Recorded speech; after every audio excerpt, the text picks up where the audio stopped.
여러분 드디어 이 일이 이루어졌습니다. 박수 한다고 하면 아니고 우리 모두가 정말 피땀 흘려 노력하고 정말 한 마음을 모아서 한 몸으로 한 마음으로 정말 노력한 끝에 진짜 이 공간을 처음 보신 분들은 아실 거예요. 이 모든 걸 우리가 정말 셀프로 해냈습니다. 네.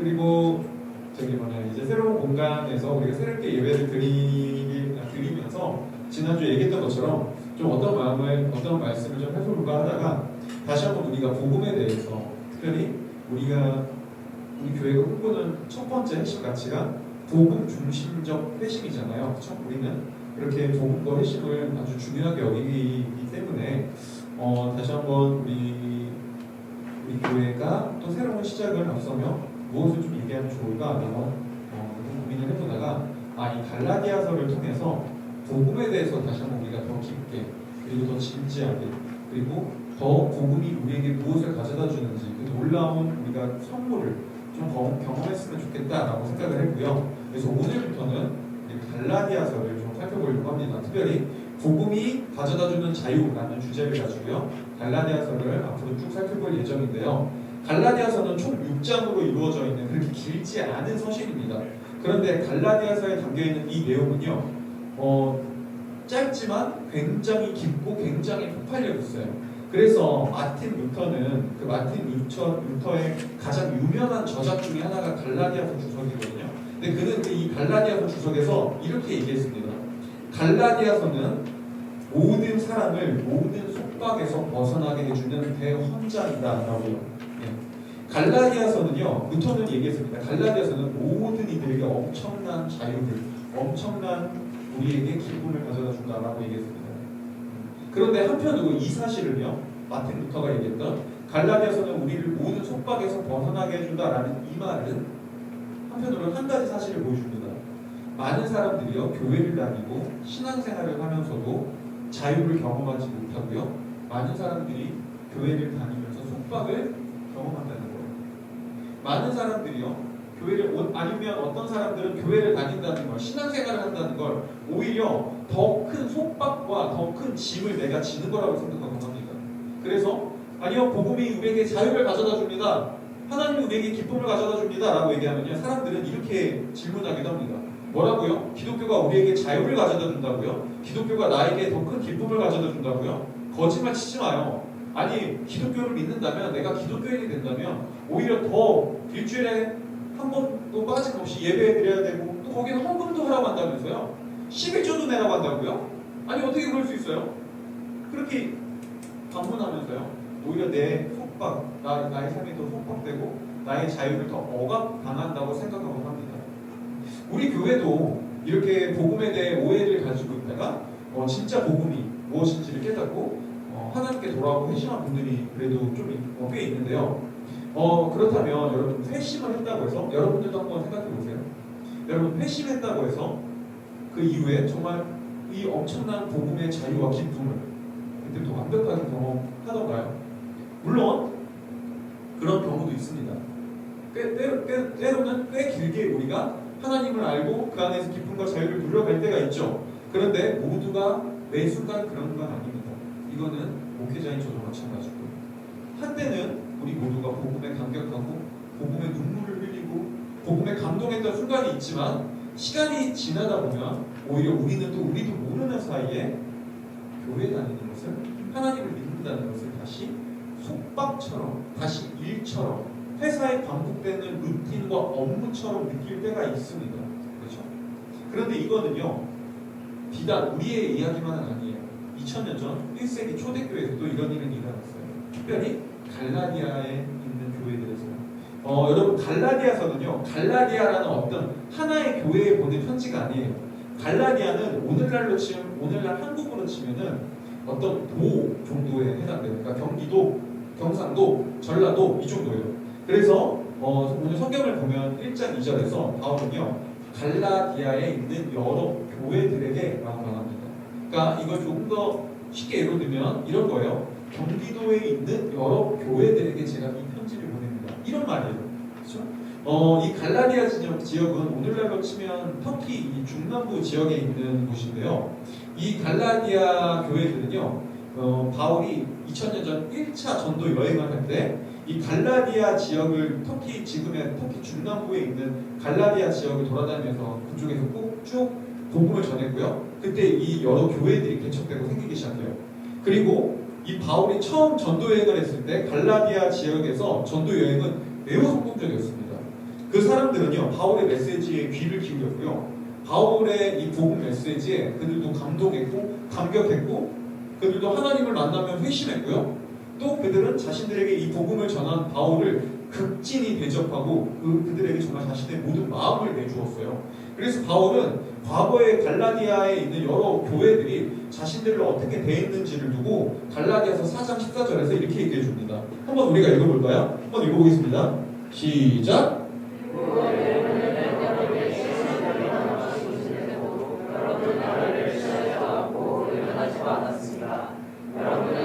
하나님의 천사와 같이 그리스도 예수와 같이 영접해 주었습니다.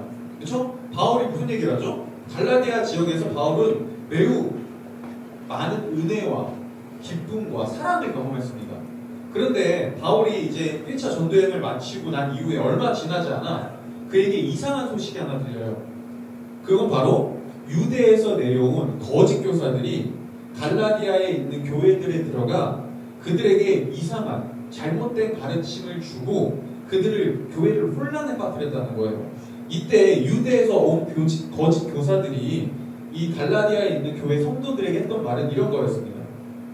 갈라디아 성도들이여, 나는 당신들도 예수님을 믿고 예수께 돌아왔다고 들었어. 나도 예수를 믿는 유대인이요, 나도 유대 기독교인이요. 그런데 당신들이 갈라디아 사람들이 당신들이 모르는 게 하나 있어. 예수님이 어느 민족이요? 바로 유대 민족 아니요. 그리고 예수는 구약 성경을 알았고 구약에 있는 율법들을 지켰어. 하지만 유대인이 아닌 당신들은 구약을 모르지 않소. 이제부터 우리가 그걸 가르쳐주겠어. 다른 것보다 구약 성경을 당신들이 다 몰라도 되지만 그럼에도 불구하고 중요한 것 중에 하나는 모세의 율법. 이걸 지켜야 하고 예수님을 믿는 것도 중요하지만 그것만으로는 안 돼요. 그것만으로는 부족하고 구약에 나와 있는 모세의 율법도 지켜야 당신은 더 사랑스러워, 더 구원받을 수 있는 그런 그리스도인이 될 수 있어. 그렇죠? 그리고 갈라디아 지역의 성도들이요, 처음에 그 유대의 거짓 교사들의 말을 들었을 때 그들은 이렇게 반응했을 겁니다. 네? 뭐라고요? 구약에 나와 있는 모세의 율법을 지켜야 된다고요? 잠깐만요. 아니, 저희도 나름 바울 선생님에게 이것저것 배웠는데 바울 선생님은 그런 이야기를 해주지 않던데요? 아니, 바울 선생님은 예수님으로 충분하다고 얘기하던데요? 자, 근데 유대 교사들은 이제 이렇게 얘기합니다.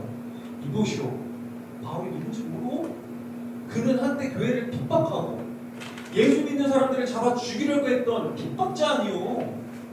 그는 제대로 된 예수님 밑에서 직접 교육을 받지도 않았소. 내가 누구에게 배움을 받았는지 알고 계시오? 나는 예수님의 직속 제자인 베드로와 다른 사도들에게 직접 가르침을 전수받았소. 누가 더 잘하겠소? 누구 말이 더 맞겠소? 바울은 자격이 없어. 그는 자격 미달이요. 이렇게 얘기했던 거죠. 그렇게 갈라디아 지역의 성도들은요, 혼란에 빠지기 시작하고요. 점점 바울에게 들었던 그 자유와 기쁨의 복음을 잃어버리면서 이렇게 신앙생활을 하기 시작합니다. 자, 본인들 사이에서도 이제 이런 얘기들이 나오는 거죠. 야, 너 교회 몇 년 다녔어? 너 회심했어? 야, 이 정도는 해야지. 아니, 너 예수님 믿는다며? 너 11조 해? 너 예배 일주일에 너 지금 새벽 예배 나오니? 너 일주일에 기도 몇 번 하니? 큐티 몇 번 하니? 너 지금 교회 다니지 벌써 몇 년째 됐는데 아직도 봉사도 안 해? 야, 너 그러면 안 돼. 그걸로 안 돼. 그렇게 해서는 안 돼. 이런 얘기들이 나오기 시작하는 거죠. 그렇죠? 그리고 바울은 머지않아 갈라디아서에서 들리는 이 소식을 듣게 되고요. 갈라디아의 교회를 향해 매우 격양된 편지를 씁니다. 이게 갈라디아서예요. 그래서 갈라디아서의 시작을 보면요, 이 갈라디아서의 시작은 다른 일반적 서신들과 다릅니다. 여러분 다른 바울이 쓴 일반적 편지들을 보세요. 거기에 보면 처음에 바울이 칭찬하는 교회들이 많아요. 나는 당신들이 정말 당신 하나님께 감사합니다. 당신들이 너무나 기쁘고 하나님 안에서 너무나 건강하고 바르게 잘 성장하고 있다는 소식을 나는 들었습니다. 나는 거기에 너무 감격스럽고 너무 기쁩니다. 라고 하면서 막 감사 인사를 드리거든요. 근데 갈라디아서는요, 매우 간단한 짧은 인사만 한 다음에 6절부터 바로 이렇게 얘기합니다. 6절 제가 읽어드릴게요. 여러분을 그리스도의 은혜 안으로 불러주신 분에게서 여러분이 그렇게도 빨리 떠나 다른 복음으로 넘어가는 데는 나는 놀라지 않을 수 없습니다. 자, 여러분 지금 바울의 이 말이 어떻게 들리세요? 갈라디아서 성도들을 향한 그의 어떤 배신감, 놀람, 허탈함, 실망 이런 감정이 느껴지잖아요. 아니 어떻게 당신들이 이럴 수 있습니까? 이건 아닙니다. 초반부터 바로 그렇게 써버린다고요. 그렇죠? 그런데 이때 바울이 지금 갈라디아에 있는 여러 교회들을 향해 느끼고 있는 감정은요, 단순히 개인적 섭섭함과 배신감이 아니었습니다. 여러분 저도 목회자로 이 활동하다 보면은 사람들에게 오해를 살 때가 있어요. 때로는 뭐 억울한 일을 저도 당할 때가 있죠. 특별히 저는 또 SNS에서 활동하잖아요. 그러면은 여러 가지 악플들도 봤고요. 정말 말도 안 되는 그런 속상한 일들을 저도 경험할 때가 있습니다. 그리고 또 목회자로 이렇게 목양을 하다 보면은 한때는 정말 제 모든 에너지와 시간과 마음을 쏟아서 다 모든 걸 퍼부었던 사람들에게 때로는 저도 서운함을 느끼고 때로는 상처를 받고 배신을 당할 때도 있습니다. 그리고 그때 저는요 얼마든지 이렇게 얘기할 수 있습니다. 나 목사로서 그리고 목사를 떠난 사람으로서 나 너무 섭섭해. 나 너무 서운해. 내가 지금까지 너에게 어떻게 했는데, 내가 지금까지 그리고 이 하나님을 위해서 어떻게 이렇게 일했는데 이건 너무한 거 아니에요? 이건 좀 아니지 않아요? 라고 저의 개인적 섭섭함과 서운함을 얘기할 수 있습니다. 그렇죠? 그런데요 저는 절대 이렇게 얘기할 수 없습니다. 저에게 뭔가 상처를 주거나 저를 섭섭하게 했던 사람에게 가서 이렇게 얘기하는 거죠.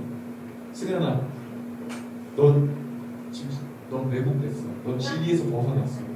넌 지금 구원에서 떠나고 있어. 라고 절대 말할 수 없습니다. 그렇죠? 근데 보세요. 여러분 오늘 바울이 뭘 얘기하는지 보세요. 바울은 그렇게 얘기하고 있었어요. 그는 단순히 갈라디아서 성도들에게 내가 당신들에게 어떻게 했는데, 내가 당신들에게 얼마나 헌신했는데 나 섭섭해요 라고 얘기하는 게 아니라요, 그는 이렇게 얘기하고 있었습니다. 당신들은 지금 진리에서 벗어났습니다. 당신들은 지금 왜곡된 길로 걸어가고 있습니다. 당신들이 가고 있는 그곳에 저주만이 기다리고 있습니다 라고요. 그래서 갈라디아서 1장 7절 9절에서요 바울은 이렇게 얘기하기까지 합니다. 제가 읽어드릴게요. 실제로 다른 복음이 있는 것이 아닙니다. 다만 몇몇 사람이 여러분들을 교란시켜서 그리스도의 복음을 왜곡시키려고 하는 것뿐입니다. 그러나 우리들이나 또는 하늘에서 온 천사일지라도 우리가 여러분에게 전하는 것과 다른 복음을 여러분들에게 전한다면 마땅히 저주를 받아야 합니다. 여러분 자칫 조금만 우리가 생각해보면요, 지금 바울의 이 말은 굉장히 자의식 과잉과 교만처럼 여겨질 수 있습니다. 아니 그러잖아요. 아니 좀 자기가 얘기했던 것 가지고 사람들이 뭐야 바울 선생님 말 틀렸네. 아니 예를 들면 여러분들이 저에게 뭐야 조정 목사님 오늘 설교 좀 이상해, 별론데? 나는 저거 동의 못해 라고 얘기할 때 제가 동의 못해요? 그럴 수 있죠. 근데 그럼 우리 한번 얘기해보자요. 어떤 부분에 동의 못하시나요? 어떤 부분에 동의 못해? 그래 그렇게 생각할 수도 있지. 그럼 우리 한번 알아볼까? 이렇게 얘기해야 마땅한 거 아니에요? 근데 저에게 목사님 전 목사님 설교에 동의 못합니다 라면 넌 지금 진리를 왜곡하고 있어. 넌 지금 저주를 향해 가고 있구나. 이단이야 라고 얘기하겠냐고요. 아니 근데 지금 바울이 그러고 있다고요. 그렇죠? 그는 자신의 가르침을 부정하고 자신을 의심했다고 해서 그는 당신은 지금 지옥불을 향해 가고 있습니다 라고 얘기하고 있다고요. 왜 그는 이렇게까지 얘기했을까요? 지금 바울은요 단순히 개인적 차원에서, 개인적 인간적 차원의 섭섭함을 얘기하고 있는 게 아니었습니다. 그는 갈라디아서 성도들을 향해서 지금 진리란 무엇인가에 대해서 얘기하고 있었어요. 그래서 바울은 오늘 1장 1절에서 편지를 시작할 때부터 이렇게 얘기합니다. 이건 여러분들이 한번 읽어봐 주세요. 한번 읽어보겠습니다. 시작.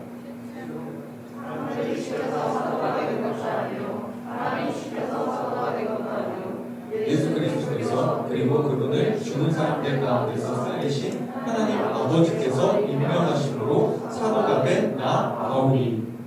네, 여러분 저는요 여기에 대해서 좀 설명드려볼게요. 저는 인생의 여러 갈등과 우여곡절과 고민 끝에 목사가 되기로 결단했습니다. 그리고 저는요 이 목사가 되기로 결단할 때 저에게는 내적으로 그리고 외적으로 이런 확신이 있었죠. 하나님께서 나를 목회자로 부르셨어. 그래, 하나님께서 나를 지금 이 길로 부르셨어라고. 하지만 저는 하나님의 부르심을 인생 가운데 여러 시간들 속에서 확인해서 목사가 됐지만 저를 목사로 임명한 건 하나님이 아닙니다. 저는요 총신대학교 신학대학이라는 대한민국 교육기관에서 공인된 학교에서요 목회자로 3년 동안 신학을 전공했고요. 그 다음에 거기에서 학위를 받았죠. 그리고 저를 목사로 임명한 거는요 대한예수교 장로회 합동 소속의 서울 남노회에서 저는 이제 그 기관에서 목사로 임명을 받았습니다. 그렇죠? 이때 그 기관들이 학교에서 저에게 학위를 주고 그 예수교 장로회 기관에서 저에게 목사 안수를 준 목사로 저를 임명한 이유는요. 제가 성경을 가르치는 것에 있어서 전문적 교육을 이수했고 마쳤기 때문이에요. 자, 여러분 그렇다면 저의 권위는 어디서 올까요? 제가 말하는 모든 게 성경적인 건가요? 제가 설교하는 모든 게 다 맞는 건가요? 아니죠. 저는 그 기관에서 학교 교육기관에서 임명한 성경을 연구하고 가르친 그리고 그 성경의 내용을 올바로 가르칠 때 그 내용에서 저의 권위가 나옵니다. 그러니까 결국에 목사인 저의 권위는 성경 아래에 있습니다. 그렇죠? 그래서 만약에 제가 설교를 하면서 잘못 성경의 내용에서 벗어나거나 성경의 내용에서 왜곡된 설교를 한다면 여러분들 저는 얼마든지 그럴 수 있고요. 그건 잘못된 겁니다. 그건 거기에 따라서 얼마든지 목사님 그건 좀 아닌 것 같아요. 그건 좀 성경적이지 않아요. 라고 얼마든지 얘기할 수 있습니다. 그렇죠? 그래서 저는 실제로 이 부분을 굉장히 많이 조심하려고 하고요. 실제 저는 설교를 준비할 때 굉장히 많은 시간을 쏟는 편이기도 합니다. 그리고 여러분들 중에서 저와 신방을 해봤다면 제가 종종 이런 말 하는 거 들어본 적 있을 거예요. 저는 어떤 이야기를 할 때 때론 이렇게 나눠서 얘기하기도 하죠. 근데 이거는 목회자로서가 아니라 이건 내 개인적 의견이야. 그냥 조직으로서, 그냥 내가 인간으로서, 그냥 내가 세상을 살아본 그냥 사람으로서, 난 이 부분은 이렇게 생각해. 그 다음에 저는 목회적인 부분을 얘기할 때, 근데 이건 이제 목사로서 얘기해줄게. 라고 저는 좀 최대한 이 부분을 조심하려고 저는 노력하는 편입니다. 그런데 오늘 바울은요, 저와는 좀 다른 말을 해줍니다. 그는 이렇게 얘기하고 있었어요. 제가 여러분에게 전달하고 가르치는 것은 진리일 수도 있고 아닐 수도 있습니다. 제가 어떻게 그 모든 걸 다 알겠습니까? 저 또한 진리에서 벗어나지 않기 위해서 노력하는 중입니다. 여러분들이 제가 가르친 내용에 대해서 의구심을 가지고 의심하고 있다고요? 좋아요. 제가 틀릴 수도 있으니 우리 함께 연구하고 다시 한번 이야기해 볼까요? 라고 말하는 게 아니라요. 바울은 이렇게 얘기하고 있었어요. 제가 여러분에게 전한 내용은 모두 하나도 빠짐없이 진리입니다. 그러므로 여러분은 제가 여러분에게 가르치는 그 내용에 그 무엇 하나도 더하거나 빼거나 왜곡해서는 안 됩니다. 그것에 다른 걸 덧붙여서도 안 됩니다. 그것은 진리를 왜곡시키는 겁니다. 어떻게 이렇게 말할 수 있는고요? 오늘 그 이유를 두고요. 바울은 1절 후반부에서 이렇게 얘기합니다. 저는 특정한 사람이나 특정 교육 기관을 통해 임명받은 존재가 아니라 저는 하나님께 직접 임명받은 사도입니다. 여기서 바울이 얘기한 사도는요, 우리가 조금 더 이해하기 쉽게 예를 들면은 여러분들 과거 가끔 사극에 보면은 그런 거 볼 수 있을 거예요. 큰 나라, 속국의 형님으로 섬기는 그런 큰 나라에서 사신이 오죠. 그럼 사신은 이제 그 황제가 써준 서신을 이렇게 딱 한번 읽습니다. 그렇죠? 그때 어떤 일이 일어나죠? 그 속국에 있는 사람들은 왕이라 할지라도 모두 다 그 사신이 펼친 그 편지 앞에 무릎을 꿇고 머리를 조아립니다. 왜요? 사신이 가지고 온 편지가 곧 황제의 권위, 그걸 그대로 가지고 있거든요. 그렇죠? 그리고 이때 사신은요, 그 편지를 가지고 와서 자신의 생각을 덧붙이거나 자신의 해석을 덧붙이거나 저는 황제가 이렇게 얘기했다고 생각합니다 라고 말하지 않습니다. 황제가 이야기한 내용을 그냥 그대로 읽어주죠. 그렇죠? 그리고 사람들은요, 그거를 황제의 말로, 권위의 말로 그대로 받아들입니다. 만약 누군가가 그 사신이 황제의 서신을 읽어줬을 때 이렇게 얘기한다면 어떨까요? 잠깐만요, 사신님.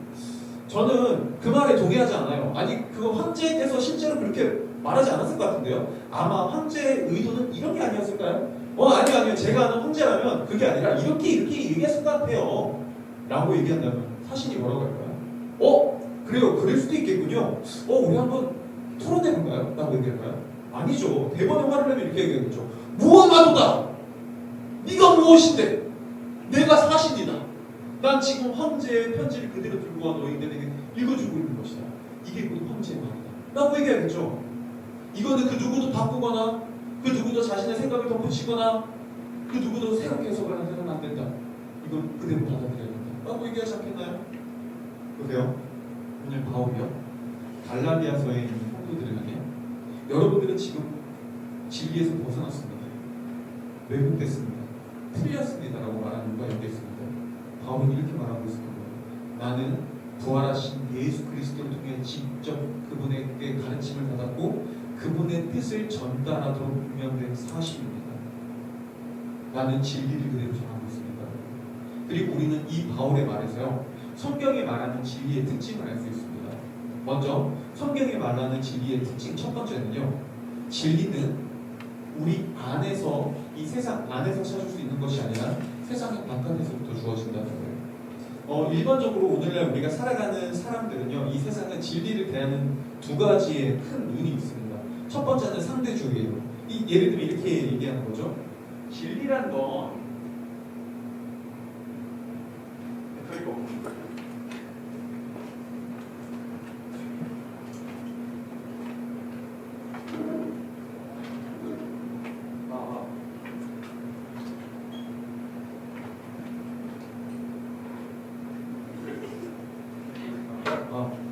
됐어요? 네. 땡큐.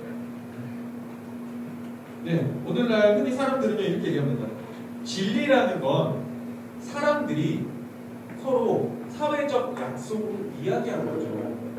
그냥 우리가 전통에 따라 아니면 사람들이 자, 우리 이거를 다 같이 따르도록 합시다 라고 약속된 거. 그게 진리지 절대적 진리라는 건 존재하지 않습니다. 전통마다 그리고 사회적 약속은 얼마든지 달라질 수 있습니다. 라고 얘기하는 게 첫 번째죠.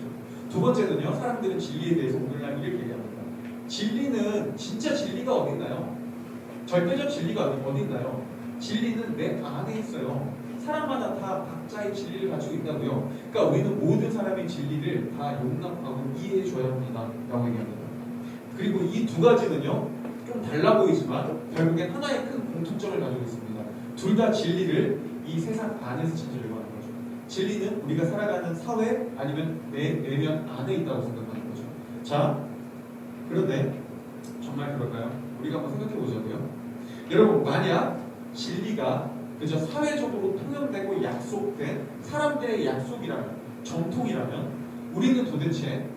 우리는 때로 다른 어떤 민족 중에서 식인을 하고 살아있는 사람을 한치로 잡아먹고 아니면은 여성 할례를 행하고 그리고 나이 지극한 노인에게 어린 아이를 시집 보내는 그런 전통과 문화를 가지고 있는 사람들을 향해서 아니요. 당신들 그래서는 안 됩니다. 당신들 그거 잘못된 겁니다. 어떻게 사람이 사람을 동시처럼 대할 수 있죠? 어떻게 여자 아이들에게 그런 끔찍한 짓을 자행할 수 있죠? 라고 무엇을 가지고 있는 거죠? 그 사회 속에서 그 전통 속에서 약속된 그들의 진리인데요. 우리는 무엇을 가지고 그들의 진리를 잘못했다고 얘기할 것이죠?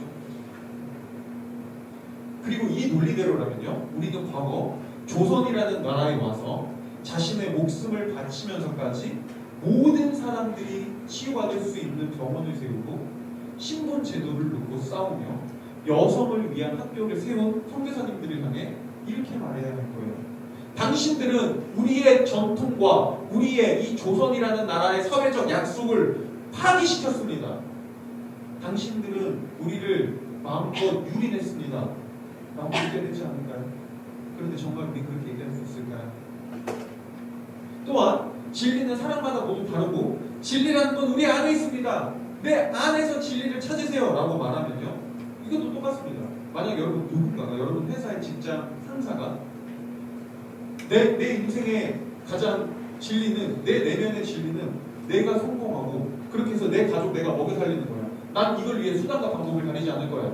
라고 하면서 부하 직원을 착취하고 여러분들을 막 착취하고 여러분들에게 부당한 업무를 시키고 아니면 부정한 일들을 막 행해요. 그 사람에게 여러분은 찾아가서 이렇게 얘기합니다. 이보세요. 이러면 안 되죠. 어떻게 사람이 이럴 수 있어요? 이거는 불법을 행하는 거잖아요. 라고 할 때 그 사람이 이러면요. 왜? 나에게 이게 진리인데 이게 내 인생의 진리야. 난 이걸 위해 살아가는 거야. 네가 무언데 나의 진리를 가지고 내 인생에 뭐라고 이래랑 말랑 간섭할 수 있니? 간섭하지 마. 라고 얘기할 때 뭐라고 얘기할 것이죠? 왜 당신은 잘못했어요? 라고 어떤 걸 기준으로 어떤 진리를 가지고 그걸 얘기할 수 있죠? 여러분 보이세요? 사회적 약속이나 우리 내면에서 나오는 이야기는요 결코 절대적 진리가 될 수 없습니다. 왜냐하면 진정한 진리는 절대적 진리라는 건 사회적 약속, 사회적 전통에 따라 바뀌거나 휘둘릴 수 있는 게 아니거든요. 내 내면의 감정에 따라 휘둘릴 수 있는 게 아니거든요. 진짜 진리라는 건요 그냥 그것이 무엇이든 내 감정이나 사회적 약속에 상관없이 우리가 이렇게 말하는 거거든요. 아니요, 그건 아니에요. 그건 무조건 안 됩니다. 그래서요 푼켈러 목사님은 이런 진리의 특성을 두고 이렇게 얘기했습니다. 나는 이게 옳다고 생각한다. 그래서 나는 이렇게 행동하겠다. 이 말은 누구나 할 수 있다. 이 경우 내면의 느낌이 바로 도덕적 근원이다. 그러나 세속적 현실관대로라면 누구도 남에게 당신의 느낌과 상관없이 당신의 그 행동은 옳다 혹은 틀렸다라고 말할 수 없다. 남에게 그렇게 말할 수 있으려면 도덕적 근원이 우리 내면이 아닌 우리 바깥에 있어야 우리는 그것을 존중한다. 전지전능하고 무한한 신이 존재한다면 신 자신이나 신의 법이 그런 도덕의 근원이 될 수 있다. 그러나 신이 존재하지 않으면 더 큰 문제가 발생한다. 우리 내면의 느낌과 직관 바깥에 대안이 될 만한 도덕적 근원이 없기 때문이다. 그러므로 신이 없어도 도덕적 감정과 확신은 있을 수 있지만 도덕적 의무를 우리는 가져올 수 없다. 여러분 이게 무슨 말인지 알겠어요? 신이라는 존재 바깥에서 세상 바깥에서 절대적 진리가 찾아오지 않는다면 우리는 무엇인가를 두고 세상에서 벌어지는 어떤 일을 두고 난 그건 싫어요. 난 그건 옳지 않다고 생각해요. 라고 할 때 그건 그냥 개인적 느낌입니다. 그건 그냥 개인적 감정입니다. 그 누구도 그걸 가지고 그래 그렇게 느끼는구나. 근데 어쩌라고? 라고 얘기하는 끝이에요. 그런데 세상 바깥에 어떤 진리가 존재한다면요. 그리고 그 진리가 우리에게 찾아온다면 우리는 내 감정에 따라 내 생각에 따라 그걸 바꿀 수 없습니다. 무조건 그걸 따라야 합니다. 그렇죠? 이게 성경이 말하는 진리의 특징입니다. 진리는요 세상 바깥에서 오늘 우리에게 주어지는 거예요. 그리고 이게 오늘 바울 1절에서 얘기하고 있는 거였어요. 여러분들을 향한 저의 가르침은 사람들의 전통의 도구도 아니고 사회적 약속의 도구도 아닙니다. 그것은 제 개인적 느낌이나 감정도 아닙니다. 그것은 하나님께서 저에게 가르쳐 주신 것이고 하나님이 저에게 보여주신 것입니다. 그래서 저는 그것을 있는 그대로 전달하고 여러분들은 그것을 왜곡하거나 바꿀 수 없습니다. 제가 얘기한 건 진리에 대한 문제입니다. 그렇죠? 자, 이게 성경이 말하는 진리의 첫 번째 특징이라면요. 성경이 말하는 두 번째 특징은 이 진리가 은혜로 우리에게 주어진다는 거예요. 이를 두고 오늘 바울은 3절에서 이렇게 말했습니다. 네, 여러분들이 한번 읽어봐 주시겠어요? 한번 읽어보겠습니다. 시작!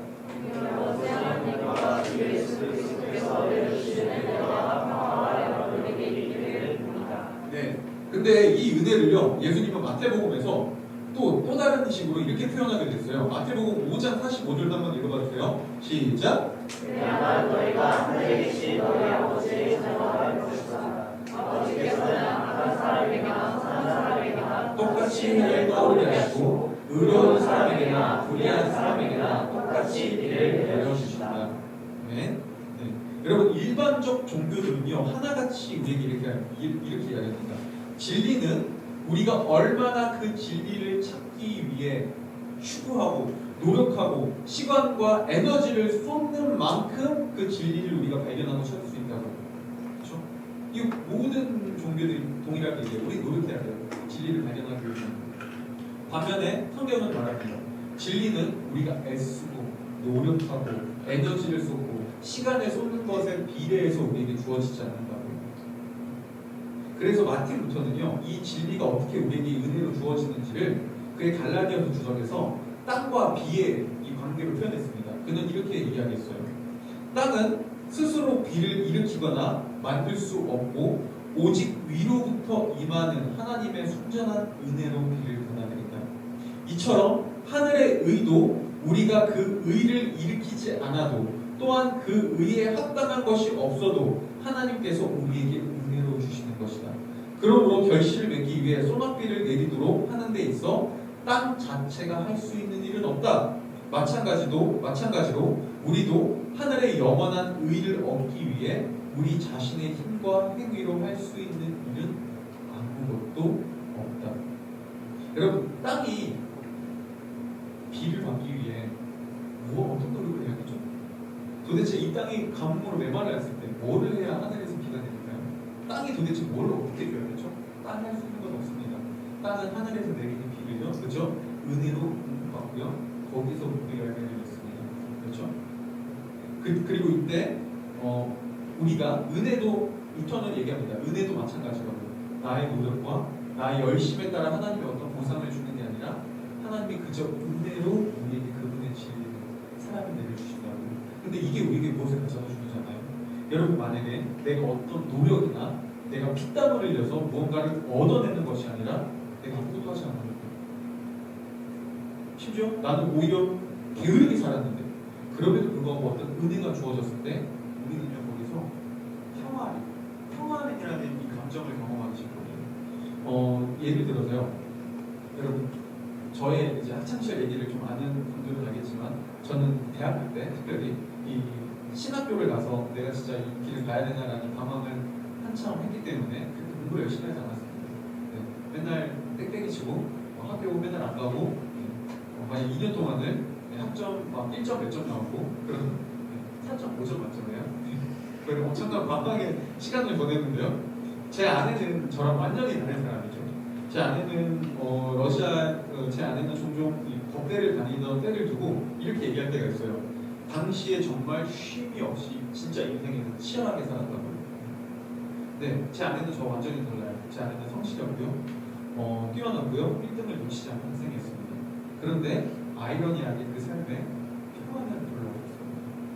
있긴 있죠. 언제요? 시험 끝나고서부터.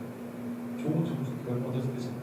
그리고 오히려 대부분의 시간을 평화를 얻기가 어렵죠. 그렇죠. 왜냐하면 내가 치열하게 노력한 만큼 결과를 얻어야 합니다. 그리고 여러분, 내가 노력한 만큼의 보상을 얻으려고 할 때 우리는 관계 안에서도 평안을 누리기가 어렵습니다.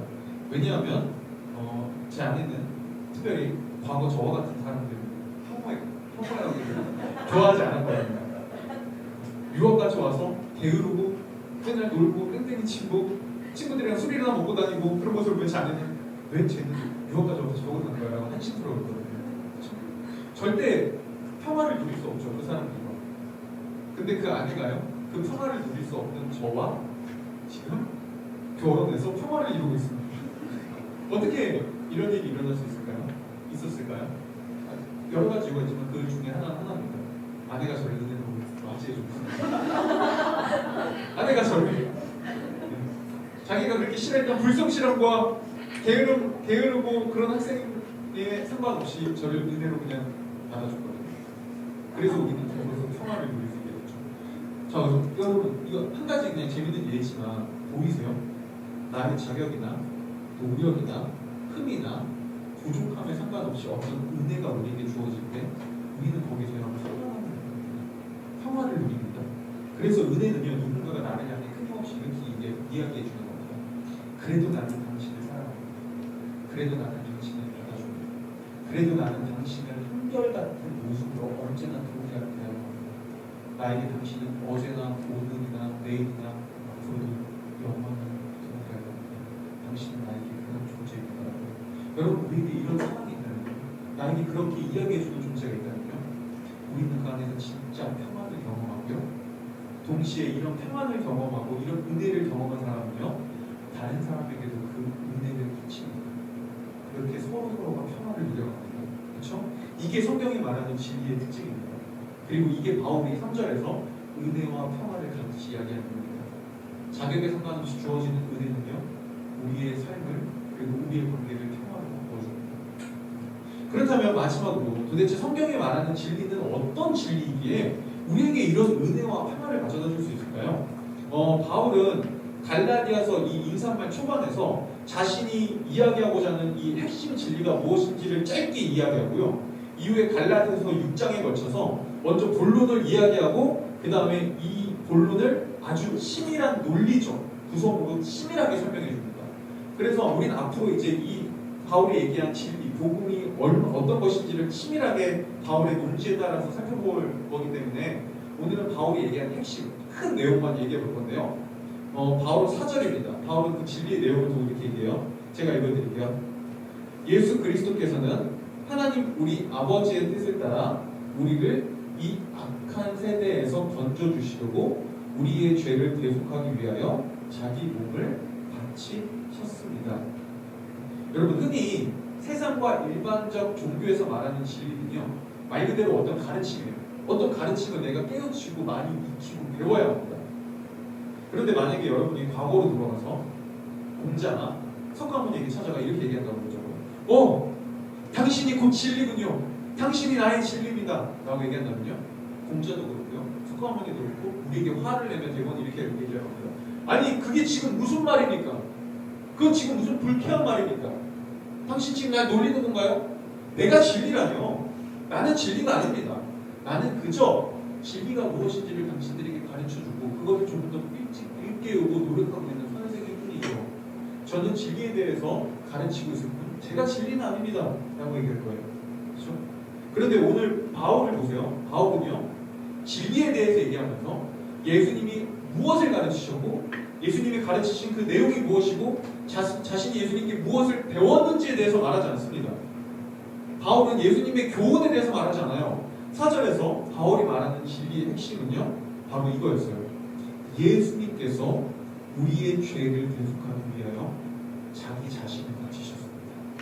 자신의 몸을 바치셨습니다. 뭐죠? 예수님. 바울은요, 지금 이렇게 얘기하고 있었던 거예요. 예수님이 곧 우리의 진리 그 자체입니다. 그리고 이거를 조금 더 쉽게 설명하자면 이런 겁니다. 성경이 예수님이 우리를 진리라고 얘기하는 이유는요, 우리의 상태가, 저와 여러분의 상태가 우리가 생각하는 것보다 훨씬 더 나쁘고 최악이었다는 걸 보여줘요. 우리가 생각했던 것보다 더 나쁜 존재였다고요. 더 상태가 좋지 않았다고요. 자, 예를 들어서 여러분, 만약에 박태환이, 수영선수 전 국가대표 박태환이 바닷속에 있다고 해보자고요. 그는 거기서 꽤 자유롭게 헤엄칠 거예요. 그렇죠? 그리고 이 박태환이 바닷속에서 더 헤엄을 잘 치기 위해 그에게 필요한 건 노하우겠죠. 누군가가 박태환에게 이렇게 얘기해 주면 됩니다.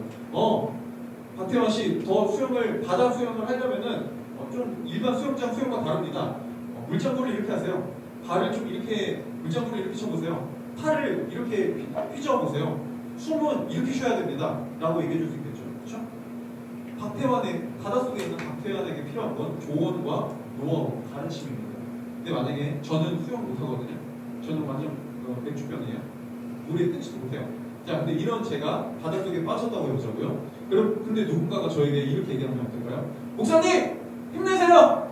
목사님 할 수 있어요! 저 목사님을 믿어요! 목사님! 사람의 마음을 먹으면 못할 게 없다고 했잖아요. 모든 걸 우리가 다 할 수 있어요. 하나님이 목사님에게 능력 주시는 자에게 모든 힘을 주신다고 했으니 목사님, 하나님께서 헤엄칠 수 있게 해주실 거예요. 라면서, 자, 이제부터 저를 따라해보세요. 자, 하! 이런 호흡법과 물장구법을 가르치면 제가 그걸 따라서 수영을 칠 수 있을까요? 아니, 불가능하죠. 수영을 할 수 없는 제가 바닷속에 있을 때 저에게 필요한 건 수영을 잘할 수 있는 노하우와 가르침이 아니라 저를 위해 물에 기꺼이 뛰어들 수 있는 구원자입니다. 그렇죠? 자, 오늘 바울이 지금 이 말하고 있었다고요. 예수님이 우리를 위해 자신을 바치신 이유는 우리의 상태가 내가 생각하는 것보다 훨씬 더 심각하고 나빴기 때문입니다. 우리는 더 심각하고 더 악한 존재다. 오늘 이 자리에 있는 분들께서 이 말이 굉장히 기분 나쁘고 언짢을 수 있습니다. 어떤 분들은 그래도 이렇게 생각할 수 있습니다. 아니 뭐야, 도대체 내가 뭐가 그렇게 나쁘다는 거야? 아니 내가 뭐가 그렇게 악하다는 거야? 아니 나 그렇게 나쁜 짓을 하고 나 도덕적 윤리적으로 그렇게 큰 그렇게 어긋나게 살지도 않았고, 물론 내가 완벽하지도 않지만 나 그래도 나는 다른 사람과 사이좋게 착하게 살기 위해서 인내하면서 좋은 사람으로 살아왔는데 도대체 왜 자꾸 내가 나쁘다고 하는 거죠? 내가 뭐가 악하다는 거예요? 아니 나 정도면 괜찮아요. 정말 그럴까요? 여러분, 사실 저와 여러분 모두 다 우리가 생각하는 것보다 더 상태가 안 좋고 나쁘다는 이야기들요, 저는 오늘 하진 않을 거예요. 이건 앞으로 우리가 계속 할 거거든요. 여기에 대해서 앞으로 살펴볼 겁니다. 대신 오늘은 마지막으로 이 한 가지만 말씀드리고 말씀을 마칠게요. 내가 얼마나 왜곡되고 무지하며 무능력한 존재인지 알지 못한다면요, 우리는 하나님의 은혜도 발견할 수 없습니다. 내가 얼마나 무력한지 알지 못하는 사람은요, 더 깊은 평화와 평안을 경험할 수도 없습니다. 여러분, 물에 빠진 사람을 구조할 때 가장 중요한 게 뭔지 아나요?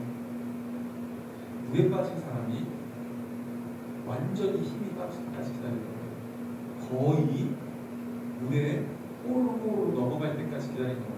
왜냐하면 물에 빠진 사람을 구하러 갈 때 아직 그 사람이 막 힘이 있어요. 허우적대요. 그럴 때 그 사람을 구하러 뛰어들면요, 이 사람이 자신을 구하러 온 사람을 이 겉먹기 때문에 붙잡습니다. 몸에 힘이 들어가요. 그러면 아무리 헤엄을 잘 치는 사람도, 수영 선수도 거기서 못 헤어나옵니다. 같이 빨려 들어가 죽어요. 그래서 물에 빠진 사람을 구조할 때 가장 중요한 원칙은요, 그 사람을 일부러 한동안 위험에 빠뜨리는 거예요. 그 사람이 모든 힘이 빠지는 거죠. 그리고 그 사람이 철저히 무능력해질 때 그 사람을 구하러 바다 속에 들어가요. 보세요. 여러분, 어떻게 우리가 이 예수님을, 진리를 경험할 수 있냐고요? 내가 더 약해져야 합니다. 여러분, 그리고 내가 약해지는 걸 두려워하지 마십시오. 여러분, 우리가 살아가는 세상은 내가 약해지는 걸 용납하지 않습니다. 그곳에서 약해진다는 건 바보 같은 일입니다. 왜 그렇죠? 그 누구도 우리에게 진정한 힘을 들어주지 않거든요. 내가 약해졌을 때 사람들은 그런 나를 온전히 용납하고 사랑해 주지 못하거든요. 이건 때로는 우리 부모님도 마찬가지죠. 가장 많이 우리의 약함을 봅니다. 하지만 때로는 우리 약함 때문에 부모님도 가장 많이 속상해하고 서운해하고 섭섭해하고 상처받고 때로는 우리를 향해 한숨을 쉬기도 하죠. 왜요? 부모님이 사랑이 없어서요? 아니요. 부모님도 우리에게 그런 은혜를 베풀기에 부족하거든요. 그렇죠? 부모님도 완벽하지 않거든요. 근데 여러분, 하나님 앞에서 우리가 약해졌을 때 우리는 진짜 은혜가 무엇인지 알아보십니다. 그분 앞에서 내가 무능력하다는 사실을 알 때 우리는 그 하나님께서 나를 구하기 위해 내가 있는 지금 이 자리로 뛰어들었다는 사실을 경험하지 않습니다. 오늘 이 자리에 있는 분들 중에서 혹시 지금 도저히 내가 이해되지 않는, 인생에서 가장 약해진 것 같은 그런 시간과 감정과 상황과 환경을 보내는 분이 혹시 계신가요? 여러분, 지금 그 자리에 나를 그곳에서 구원하기 위해 예수님께서 자기 몸을 바치셨습니다.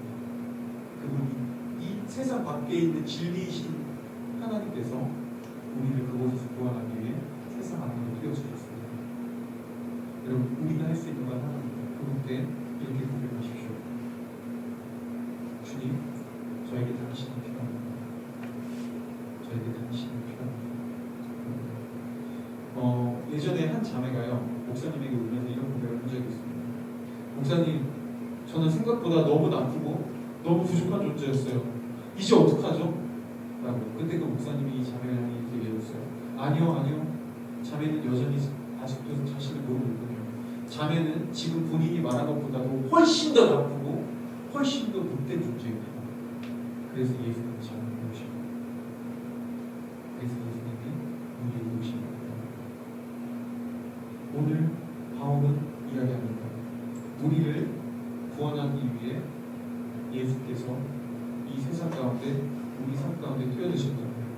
그분이 우리를 구원하시고 그분의 은혜로 우리를 다시 살리셨다고.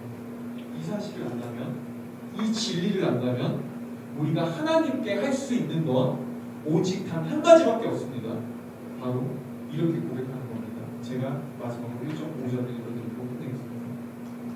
하나님께 영광이 영원 무궁하도록 있기를 빕니다. 아멘. 기도하겠습니다.